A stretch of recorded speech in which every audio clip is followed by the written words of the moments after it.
You're watching Talking Points, a focus on the political scene in Lubbock and across the South Plains. Senator, thanks for joining us.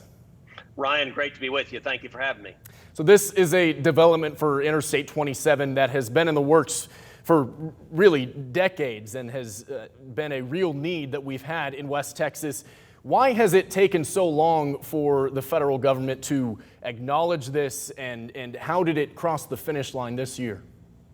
Well, it was a tremendous victory we saw this year, and you're right, it's the result of decades of hard work. And several years ago, leaders from West Texas came to me and met with me in the Capitol and asked if I would lead the fight to try to get the Ports to Plains Highway authorized and move forward towards constructing it. And I accepted that request and introduced legislation to do exactly that. I brought along with me Senator John Cornyn from Texas and also Senator Kevin Cramer from North Dakota, and began working to build the coalition of both Republicans and Democrats it would take to move this forward in the Senate. Earlier this year, when we had the infrastructure bill before the Senate, I had two major amendments I took the lead on, both focused on West Texas. One was the Cruz Warnock amendment. That was for I-14, which runs from the Permian Basin all the way out to the Atlantic Ocean. And that amendment, we got bipartisan support. It passed overwhelmingly. It passed unanimously, passed into law, helping bring oil and gas and crops all the way east to the Atlantic Ocean. The second, the Ports to Plains, which will run from Laredo all the way north through Lubbock, all the way up into North Dakota and even Canada above that. We likewise got bipartisan support for it. The amendment was the Cruz-Lujan amendment, Lujan being the Democrat senator from New Mexico. And we had agreement to move forward on that until at the last minute on the infrastructure bill, there was an unrelated dispute between Bernie Sanders, a Democrat, and Richard Shelby, a Republican. That unrelated dispute stopped all of the amendments. But the good news, Ryan, is the agreement that we had built on Cruz-Lujan, the fact that we had gotten both sides to sign off, that we'd brought on Democrats and Republicans, enabled us to get it passed in a subsequent bill shortly thereafter. The long and short of it is we did the hard work to bring together Democrats and Republicans, and we now have designated I-27, the Ports to Plains, to run from Laredo all the way north through Lubbock, all the way up to Canada. That is going to bring jobs, $55 billion project. You're talking hundreds of thousands of jobs. You're talking tens of billions of dollars of additional GDP to the state of Texas. And it's a great bipartisan victory for the state of Texas. It's the kind of local impacting bipartisan bill that we don't see often from the U.S. Senate especially, but that's exactly the kind of legislation we like to talk about. I will ask you, though, you were in Lubbock last week, I believe, announcing this. We had some questions for our community as to why you had voted against the appropriations bill that actually gave this designation. Why shepherd this federal highway designation through the process and then end up voting against the actual legislation that put it into law? Well, listen, that happens frequently in the United States Senate, where you end up working to get agreement and to pass a particular piece of legislation, but then it gets rolled into a giant bill that has a whole bunch of good things and bad things. And for a decade now, there have been dozens of different pieces of legislation that I wrote, that I got support for, that I got passed into law, but the ultimate vehicle that they got stuck into had other elements that were bad and wasteful and didn't make sense, so that I vote against the giant mess of a bill, but at the same time enact the legislative victory that's focused on jobs in the state of Texas. And the reason for that is simple. My priority is jobs, and I can tell you on the infrastructure bill, I was very directly focused on West Texas, which is why we had two big victories for West Texas, I-14 and I-27, both enacted into law. That infrastructure bill, I do want to ask you about that too, because when we look at its impact for Texas, it's giving $35 billion to the state of Texas, 26 of which is for federal highway projects, $100 million for broadband, $53 million for wildfire prevention. we love all of those things, especially here in West Texas. That was also a no vote for you, though. What were your concerns on the broader infrastructure bill, even with all of the benefits that it seemingly gives for us here in West Texas? Look, it's really simple, which is Joe Biden and Chuck Schumer and Nancy Pelosi have been spending wildly and irresponsibly. They've spent trillions of dollars. We've racked up trillions in new debt. We're printing money we don't have. And the raging inflation that we're seeing in Lubbock and across West Texas and across the state and across the country is the direct result of Democrats spending trillions of dollars we don't have. The reason why the cost of food has skyrocketed, the cost of rent has skyrocketed, the cost of lumber has skyrocketed, the cost of electricity and healthcare and everything we spend money on, and especially the cost of gasoline, has more than doubled in just a year and a half under Joe Biden. And it's the wantonly irresponsible spending from the Democrats, trillions and trillions of dollars. And, it's interesting you focused on hard infrastructure, things like roads and bridges. A very small percentage of that so-called infrastructure bill was actually roads and bridges. I emphatically support roads and bridges, and indeed was leading the fight to bring roads and bridges to Texas and West Texas in particular. But what the Democrats do, because everybody likes roads and bridges, they sell that small portion of the bill, and they cram the bill through all sorts of unrelated spending that is paying off left-wing special interest. And if you don't like the inflation you're paying when you fill up your tank, it is because the Democrats cannot exercise fiscal restraint, and their answer is spend trillions and trillions more, and that is hurting working Americans all across the state of Texas. The bill did spend a lot of money, Senator, yes, but when we look at these projects like I-27, these big projects cost big money. How is this going to be funded in the future? Because from my understanding, this with Interstate 27, let's talk specifically on this now. This is just the designation in letters, right? It doesn't come with any kind of funding. How is that process going to move forward in order to make sure that we can actually, pay for the shovels hitting the ground? Well, sure, and that's going to be an ongoing battle in the United States Senate, in the United States House, and I will continue leading the fight to get this freeway built, to get both of these freeways built, because I think it is incredibly important to invest where there is need. Listen, when it comes to hard infrastructure, when we took up the so-called infrastructure bill, I went to the Senate floor and argued, let's take up a bill focused on roads and bridges and actual infrastructure, the stuff that is popular that you claim this bill is about, but it's only a tiny fraction of it. If we'd taken up just roads and bridges, we could have passed it with massive bipartisan support. We could have gotten over 90 senators in support of it, but the Democrats didn't want to do it because they had a hard partisan agenda. And by the way, part of their partisan agenda is hammering oil and gas production in the state of Texas. And we've seen for a year and a half the Green New Deal radicals putting new taxes, new regulations in place. You look at the most recent bill, the Inflation Explosion Act is what I call it, because in the face of explosion, they're spending hundreds of billions more. And among other things, people are ticked off at the high price of gas. What did the Democrats do in the Inflation Explosion Act? They put billions of dollars of new taxes on oil and gas made in the state of Texas. That is hurting the people of Texas, but it's hurting consumers. Every time you fill up your truck or minivan, you're seeing the consequences of this. And so my view, there are priorities the federal government should spend money on, and infrastructure is clearly one of them.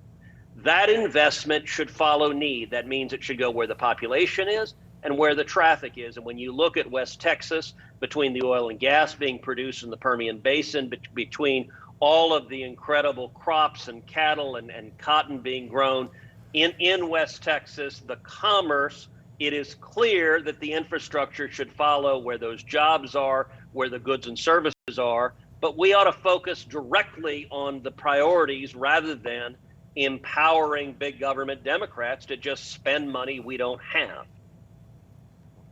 You've also leveled that criticism on another one of President Biden's major pieces of his agenda recently, which actually he uses the same argument that you just made to support helping consumers, lowering costs. Of course, I'm talking about the student loan forgiveness program.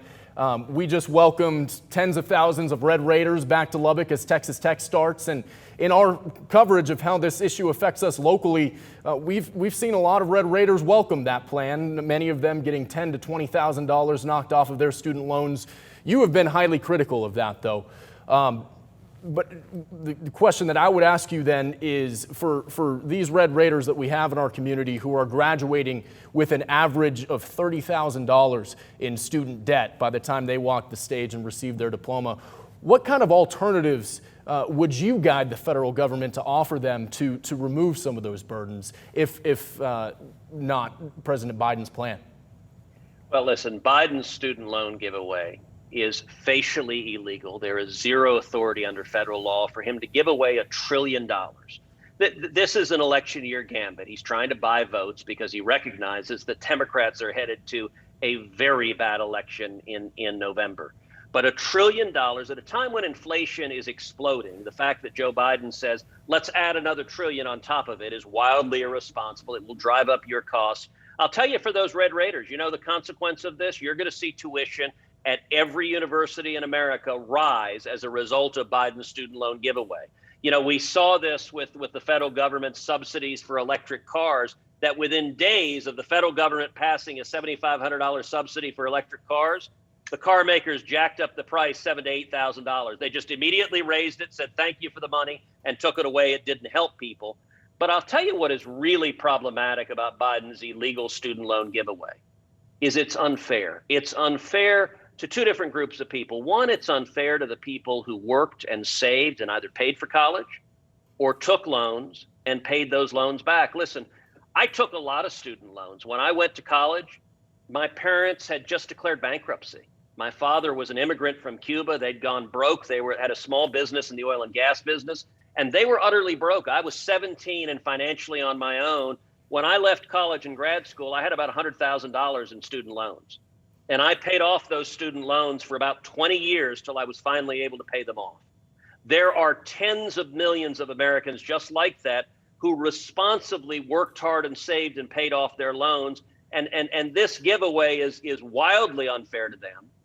But it's even more unfair to blue collar workers. It's even more unfair to truck drivers and to waiters and waitresses and to farmers out on a cotton farm outside of Lubbock, because all of the people that didn't go to college or university, and the vast majority of Americans didn't go to college or university, they're being forced to pay for Biden's giveaway to college grads. And by the way, college grads tend to be substantially wealthier. So this is the opposite of Robin Hood. Remember Robin Hood? He took from the rich and gave to the poor.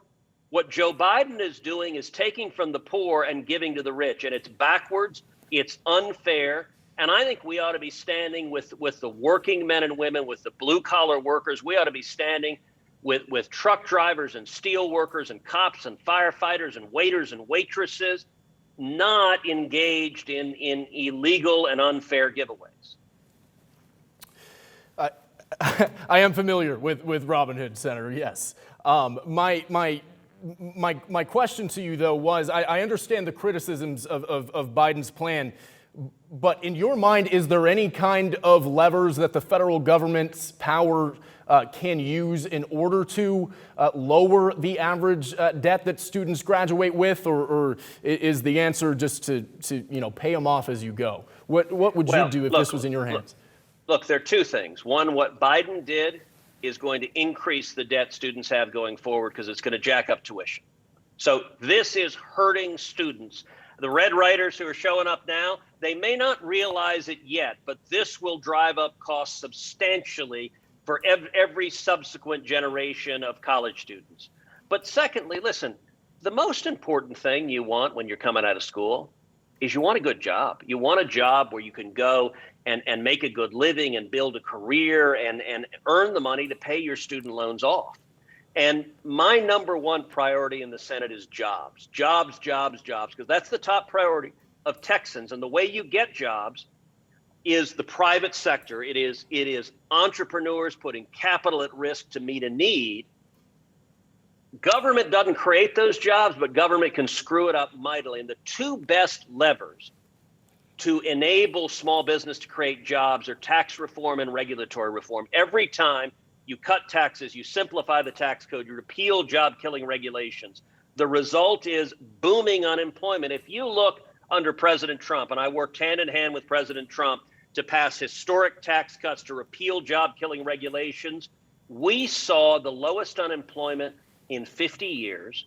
We saw the lowest African-American unemployment ever recorded. We saw the lowest Hispanic unemployment ever recorded. You want to talk about young people? We saw the lowest youth unemployment ever recorded.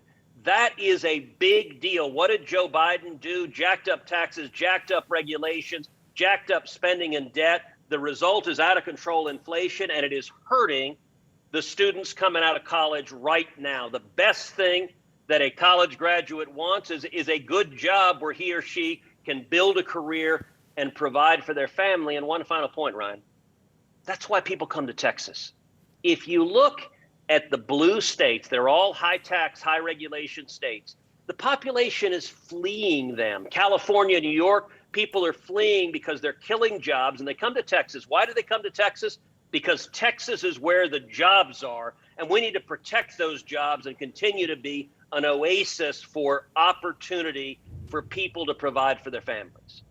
I know you have to run, Senator. I do quickly want to touch on one more important topic to people here in Lubbock. Our representatives here have made news recently for some of the plans that they've unveiled regarding abortion rights in light of the end of Roe v. Wade. It looks likely that Republicans are the odds-on favorite to take the House come January. On your side of the Capitol, maybe a little more up in the air, but let's assume, for the sake of argument, that Republicans have control of the legislative branch come January. Our congressman who represents Lubbock here, Jody Arrington, has said that he's in talks with Republicans in the House to present a federal ban on abortion once they do score a majority. Are you aware of those conversations, and is that something that you would support pursuing? Well, Jody is a friend. I think he's doing a terrific job representing the people of Lubbock. I'll tell you, I think, number one, in November, we're going to see big victories. We're going to see historic victories. I think we're going to see the House, Republicans retaking the majority. I think we're going to retake the majority in the Senate as well. Number two, it's important to understand what the Supreme Court did in overturning Roe versus Wade. A lot of Democrat politicians have been dishonest with the voters, and they've suggested the Supreme Court somehow struck down abortion. That's not what the Supreme Court did. What the Supreme Court did was to say this is an emotional, contested issue. People disagree strongly. It's a personal issue. It's an emotional issue. People have strong views. And what the Supreme Court said is this should be decided by the democratic process. The voters should decide. And so the Supreme Court's decision was a tremendous victory for democracy because it lets we, the people, decide what the appropriate rules are. I think that's the way the Constitution was designed, that contested issues of public policy shouldn't be decided by 9 unelected judges. They should be decided by the voters, and that's what this decision did. Now, in terms of where we go from here, I think as long as the Senate has filibuster rules in place, and I think the filibuster rules are going to remain in place a long, long time, you're not going to see legislation like that you suggested passing through Congress. The overwhelming majority of legislation concerning abortion will occur at the state level. It will occur down in Austin with the state legislature, and it'll occur at the state legislatures of all 50 states. And what we will see is different states will adopt different rules. In bright blue states, states like New York and California, you'll continue to have essentially unlimited abortion on demand up until the moment of birth. In redder states, states like Texas, I think you will see some meaningful restrictions. And I think those restrictions will vary state by state, depending on the values and the mores of the citizens there. And that's how our Constitution was designed, that it should be we the people making those decisions. I agree with you. It will be a high bar to clear in the Senate. But if the House does send over a bill, my question to you was, would you support it for a federal abortion ban? I get you want to talk about that, but Congress is not going to move forward on that. And you know, it is interesting, the discussions. I can tell you what we have voted on in the Senate is Senate Democrats forced to vote on legislation that would strike down every single reasonable restriction on abortion across the country. It would strike down every ban on partial birth abortion. It would strike down laws requiring parental consent or parental notification. It would mandate taxpayer funding. It would allow abortion literally up till the moment of birth. That is radical, extreme legislation.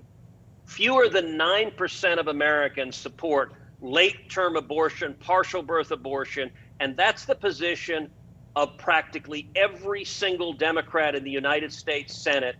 That is a position wildly out of step with the voters of Texas who don't want to see such an extreme view. By the way, that's the position of Beto O'Rourke, who's running for governor of Texas. He said he supports no restrictions whatsoever, unlimited partial birth abortion. That works really well if you're trying to raise money from Planned Parenthood, but it doesn't reflect the values of the citizens of Texas or really very many other places as well. I wish we had so much more time to get into all of this, but Senator, for now, I appreciate your time. Thank you for coming on Talking Points. Thank you. Appreciate it. God bless.